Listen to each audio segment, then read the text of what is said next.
A'udzubillahiminasyaitonirrajim. Bismillahirrahmanirrahim. Para pemirsa, murid santri dimanapun berada,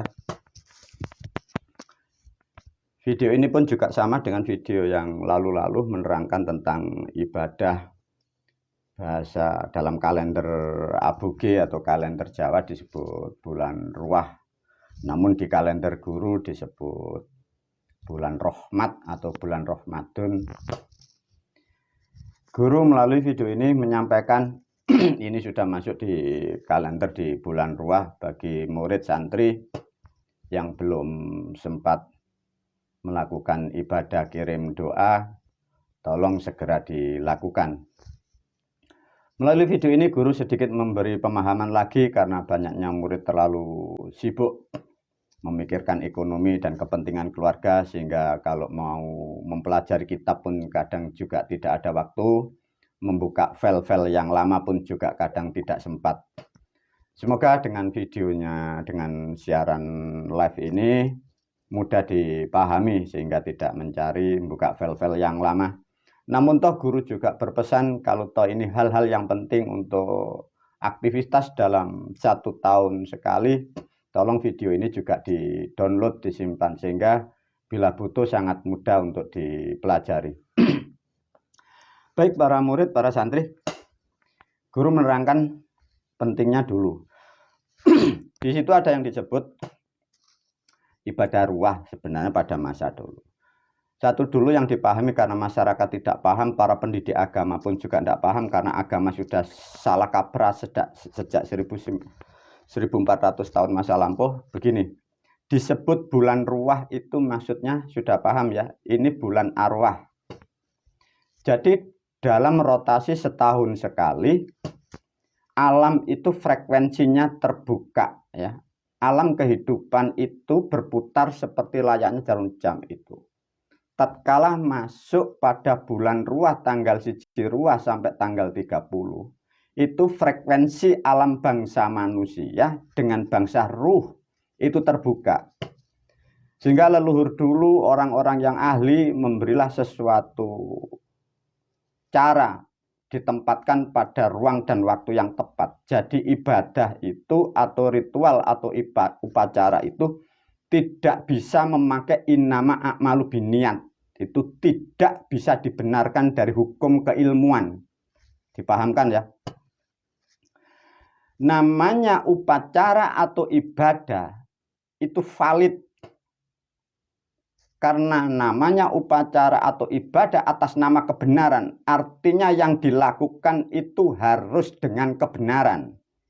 Kebenaran melalui aspek harus mengikat dengan ruang dan waktu. Jangan mengikuti pola pikir yang di luaran sana. Manusia beribadah dengan dalil innama a'malu binniyat.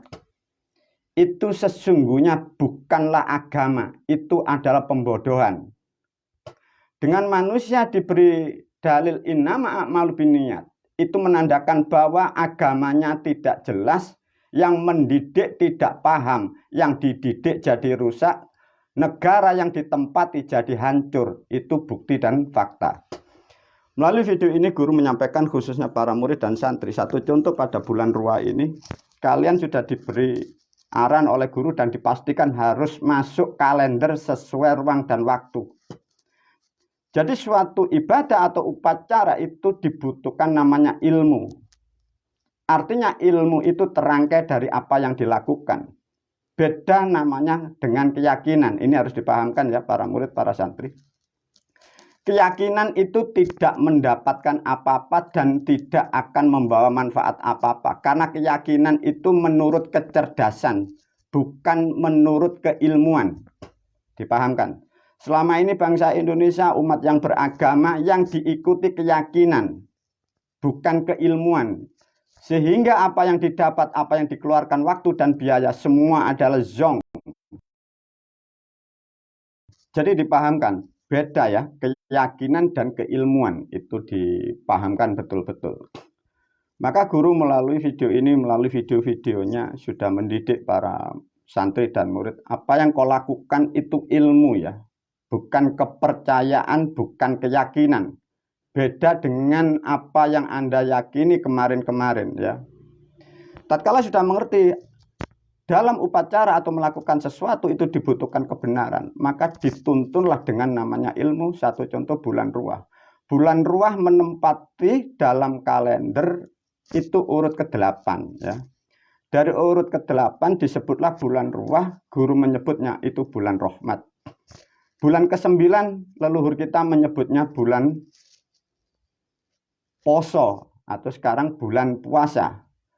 Dari sejarah sudah diterangkan digubah orang terdahulu diganti dengan sebutan Ramadan. Di dalam kalender guru tidak diberi kata bulan Ramadan, tapi diberi kalender namanya Rohwadon. Rohwadon adalah bulan ke-9, Ramadan sama bulan ke-9 berdasarkan dari kalender leluhur yang di Jawa dari bulan poso. Nah, disitulah dari gubahan itu menjadikan simpang siur manusia melakukan ibadah salah dan kaprah. Para murid, para santri, dari bulan ke-8 di sini, mengapa kita harus melakukan yang disebut kirim doa? Ini yang harus dipahamkan ya. Sebelum diajak berpikir oleh guru, diberi pertanyaan. Mengapa guru ya? Kok leluhur atau agama atau budaya kita kok disuruh seperti itu ya. Sedangkan negara lain itu tidak seperti itu pun juga ada yang kaya, ada yang cantik, ada yang tampan, dan banyak yang sehat. Sedangkan kita dari umat yang beragama Islam sering melakukan hal-hal itu menjadi kelakuannya buruk. Kadang ekonominya buruk, keluarganya buruk, lingkungan jadi buruk. Lantas mengapa dan apa bedanya? Dari video kemarin sudah diterangkan oleh guru ya. Di dunia tetap poin ada dua pemahaman. Satu, ada bangsa namanya bangsa intelektual, orang yang dimampukan adalah dalam kecerdasan, tapi manusia tidak terikat dengan moral. Sedangkan kita orang Jawa atau orang beragama Islam atau kita yang didik dengan nilai agama, kita adalah bangsa yang bermoral. Itu poinnya dipahami dulu. Ada bedanya. Lantas apa hubungannya dengan kekayaan dan kesehatan? Kita yang sudah beribadah, kita yang sudah melakukan itu, kita tidak mendapatkan hasil atau tidak bisa mengimbangi kesehatan atau ekonomi seperti orang-orang yang dalam kecerdasan. Itulah para murid, para santri, 1400 tahun apa yang diajarkan leluhur kita, semua karena salah kaprah. Karena substansinya adalah innama a'malu binniyat. Jadi ibadah yang tidak ada ilmunya, upacara yang tidak ada ilmunya. Sehingga apa yang dilakukan orang-orang terdahulu termasuk orang tua kita, nenek kakek kita, saudara-saudara kita yang terjebak dari ajaran itu, sehingga menjadikanlah kerusakan dan kerugian baik materi maupun hal-hal yang lain. Itu poin pemahaman di situ.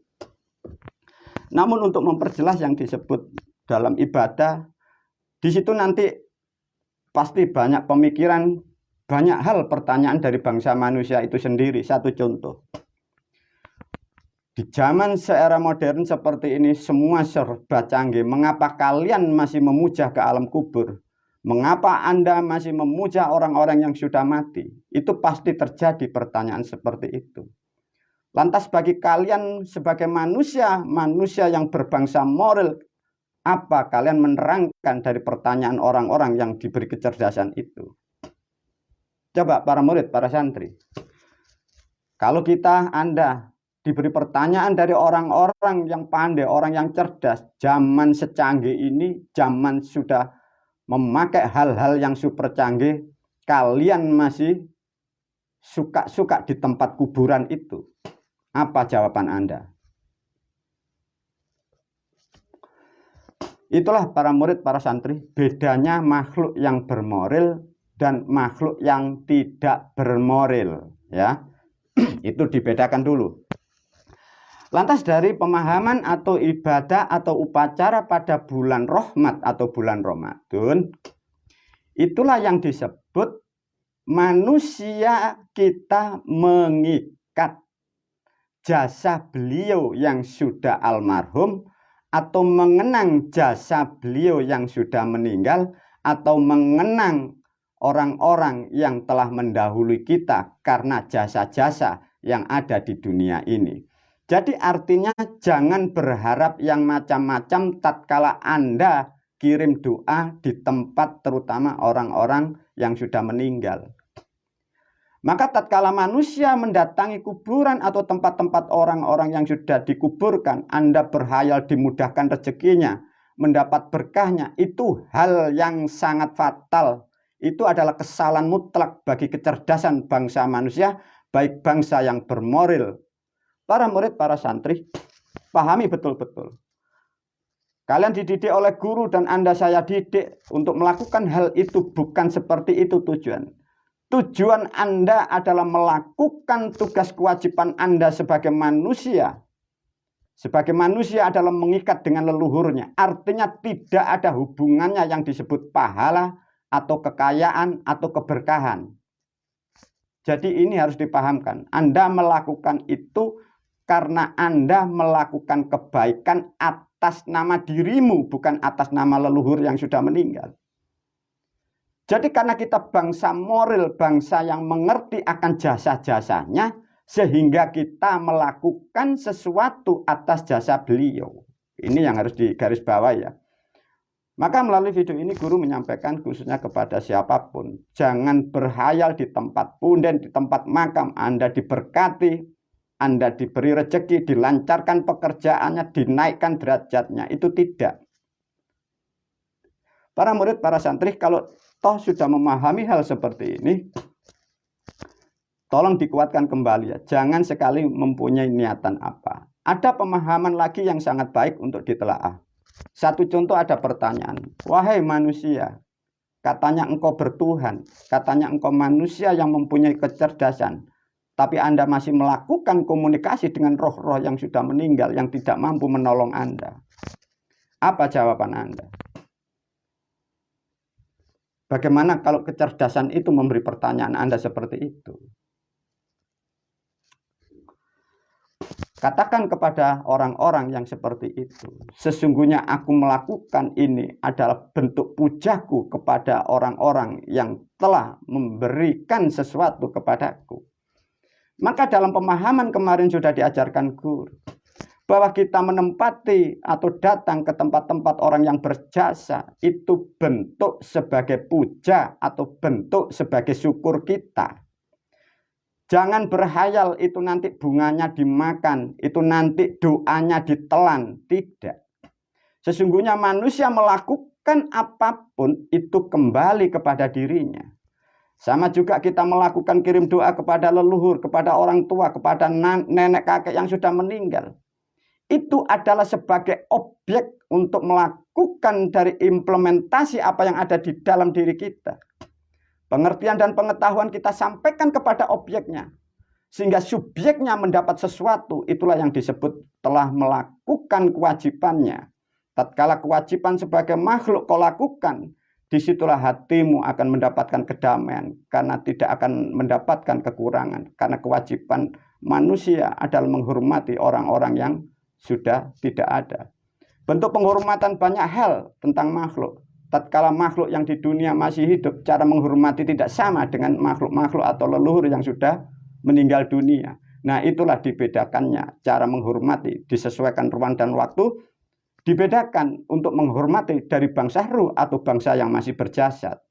Itulah orang-orang yang dicerdaskan oleh Tuhan dan orang-orang yang mendapat rahmat sehingga mampu mencerna apa yang kita lakukan itu bukanlah sesuatu hal yang digambarkan yang tidak bermanfaat. Sesungguhnya mengikat dengan ruh-ruh, mengikat jasa-jasa dengan orang-orang yang telah memberikan sesuatu kehidupan kita di alam dunia adalah sesuatu perbuatan yang luhur, sehingga dengan ditunaikan kewajiban itu, kita Anda semua mendapatkan ketenangan karena hati kita mendapatkan kepuasan dari apa yang kita lakukan. Para murid, para santri, itulah yang harus kalian pahami untuk melakukan yang disebut ritual atau kirim doa. Namun dengan cara sudah aku ajarkan melalui video bagi murid santri, pahami di kitab-kitab yang sudah dibagi guru. Ada juga guru menyampaikan melalui video ini, bagi kalian yang punya sanak saudara atau orang tua yang jauh dari tempat tinggal, kirim doa dari rumah, seperti apa yang aku ajarkan. Lakukan sesuatu, syarat dan rukunnya dipenuhi. Jangan kau tinggal di situ ada namanya pisang. ada namanya sekar telon, sekar wangi, ada namanya apem, ada namanya lilin, ada nasi, ada banyak hal yang kalian penuhi. Sesuaikan dengan kemampuan Anda. Cara doa sudah aku ajarkan, cara mengirim doa yang tepat, yang benar sudah aku ajarkan. Bukan berarti Anda kalau pada bulan-bulan ini kalau orang tuamu jauh di luar negara atau di luar pulau Anda harus mendatangi, tidak. Dengan adanya ilmu itulah manusia akan dimudahkan. Tapi toh kalau orang tua kita yang berjasa tidak jauh dari tempat kita, selayaknya sebagai bangsa manusia mendatangi tempat-tempat makam di mana beliau dimakamkan. Namun datang ke makam pun sudah diajarkan guru. Bukanlah layaknya sebagai manusia mendatangi makam dalam setahun sekali dalam busana yang tidak baik. Itulah manusia yang tidak mempunyai etika. Melalui video ini guru menyampaikan bagi para pemirsa yang belum tahu tata cara di luar sana, kalau toh Anda mendatangi orang tuamu yang sudah dimakamkan, satu, pakailah busana yang sopan, yang rapi. Paling tidak, berpakailah baju yang sopan atau yang agamis. Jangan memakai benda-benda atau sesuatu hal yang disebut busana namanya kaos atau jin atau levis. Dan jangan lupa, kalau toh orang tuamu sebagai orang muslim, tubuhnya sebagai sudah tahu membujur utara dan selatan, kepalanya di utara, raut mukanya di hadapan ke kiblat, menghadap ke barat. Artinya Anda kirim doa harus menghadap ke arah timur. Demikian juga bagi orang-orang saudaraku yang di Nasrani, karena orang tuamu, leluhur Anda yang dimakamkan dalam tanah kubur, beliau ditaruh di dalam peti, dia menghadap ke atas. Artinya dimanapun Anda menghadap itu bebas. Karena apa? Karena cara menempatkan tubuh manusia yang beragama Islam dan agama Nasrani pun tidak sama. Demikian para murid, para santri, apa yang diajarkan guru semoga betul-betul sangat paham, dan video ini juga bisa disimpan sehingga kalian tidak terombang-ambing dengan cerita-cerita atau hal-hal yang menjadikan ejekan di dunia. Sesungguhnya orang-orang yang mengejek karena keterbatasan spiritualnya, karena keterbatasan pengetahuan tentang alam gaib, sehingga manusia itu kadang mencemooh orang. Dan bagi kalian yang merasa benar, bagaimana kalau Anda sendiri tidak mampu menjelaskan dari pertanyaan? Itulah permasalahan selama ini yang ada di dalam kehidupan berbangsa dan bernegara. Para murid, para santri, acara kirim doa itu orang-orang terdahulu, ini bulan ke-8, orang dahulu ritual atau upacara disebutlah namanya megengan, ya. Ini nanti berangkai kalimat ini, video ini dengan video yang kedua. Para murid, para santri, megengan, ya. Jadi orang-orang leluhur kita dulu, mungkin sampai sekarang, kalau bulan ke-8 biasanya diambil tanggal yang tua, masuk mendekati bulan poso, itu kirim doa buat apem, buat sesaji, namanya megengan. Karena bahasa megengan ini bahasa kuno yang sangat lama, dan ini tidak diajarkan di negara kita, dan orang-orang tua kita pun tidak mengajarkan bahasa yang tepat dan benar dengan generasinya, sehingga Anda tidak mengerti dari apa yang dilakukan orang-orang terdahulu. Semoga ini nanti mampu memberi gambaran baru, ya.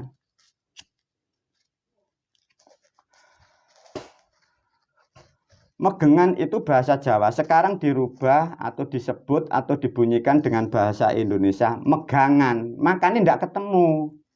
Megengan itu bahasa Jawa, maknanya nahan. Yang dimaksud nahan itu beban berat. Satu contoh, bulan ke-9 dimaksudkan orang tua, kedua orang tua, khususnya ibu, menahan si jabang bayi dalam 9 bulan. Dimaknakan seakan-akan beliau sudah meninggal.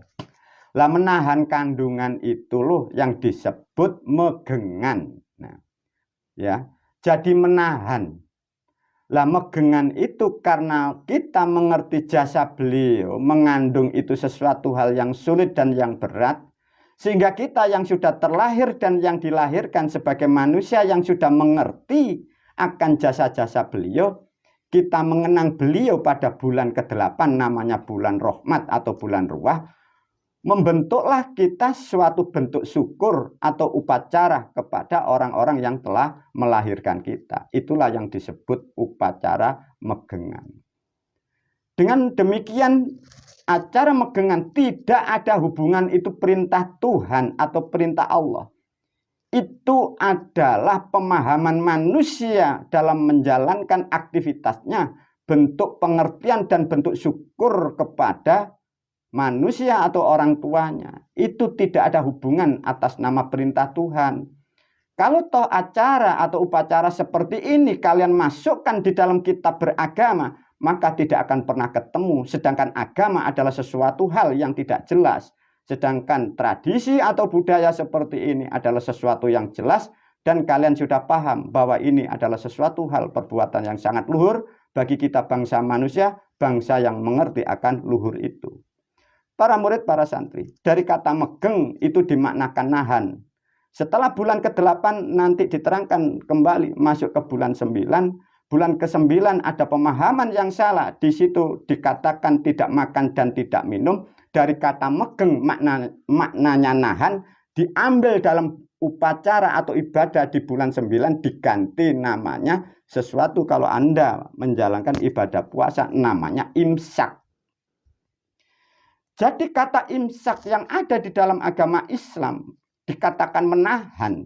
Itu maksudnya megengan ini. Karena ini bahasa Jawa yang sangat kuno, tidak mampu dicerna oleh bangsa negara lain. Sehingga dirubahlah menjadi bahasa imsak.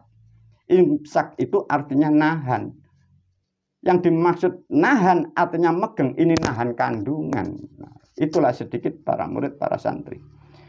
Maka karena agama kita ini dibuat pada tahun masa lampau, maka negara lain tidak tahu. Orang Arab pun juga tidak tahu. Orang Amerika tidak mengerti bahasa Jawa.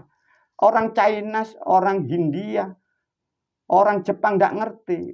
Tatkala agama ini dikemas dengan bahasa Quran, seluruh dunia tidak ngerti kalau toh itu dari bahasa Jawa digubah. Anda sendiri yang dari Jawa pun tidak paham kalau tidak aku beri pemahaman seperti ini. Demikian para murid, para santri juga pemirsa. Video yang kedua ini akan membantu dan aku teruskan tentang memahamkan kembali lagi tentang makna yang disebut Ramadan. Semoga videoku ini nanti berlanjut dari video yang ketiga. Wabillahi taufiq wal hidayah, wa ridha wal inayah. Assalamualaikum warahmatullahi wabarakatuh.